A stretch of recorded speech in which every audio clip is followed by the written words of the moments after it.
In this video, we will show you how to place a pending order on MT4 desktop. A pending order opens a position in the future at a predetermined price level. There are 4 types of pending orders, and we will explain what each one means in this video.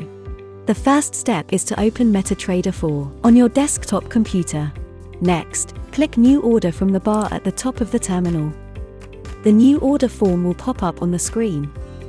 First, select the symbol you wish to set the pending order to, for example, Euro/USD. Set the volume in lots. Then we need to change the type of order to pending order.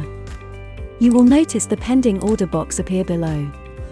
Here, select either buy limit, sell limit, buy stop or sell stop. Select buy limit if you want to open the order below the current market level, and you believe the price will bounce up when it reaches that level. Select sell limit if you want to open the order above the current market price, and you believe the price will drop when it reaches that level. Select buy stop if you want to open the order above the current market price, and you believe the price will keep going up when it reaches that level. Or select sell stop if you want to open the order below the current market price, and you believe the price will keep going down when it reaches that level. In the at price field, select the level the pending order will be triggered. Now set your desired stop loss and take profit levels. If you want the pending order to expire at a certain time or date, highlight the expiry box and choose the pending order expiration. Once you're happy that all the fields have been filled correctly, click Place. Then OK to close the window.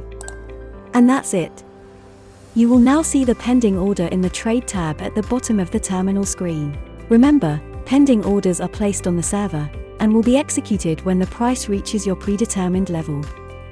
The trading terminal does not need to be open on your computer for the trade to be triggered. Thank you for watching our FXChoice how-to video. Be sure to check out our other videos on the FXChoice YouTube channel.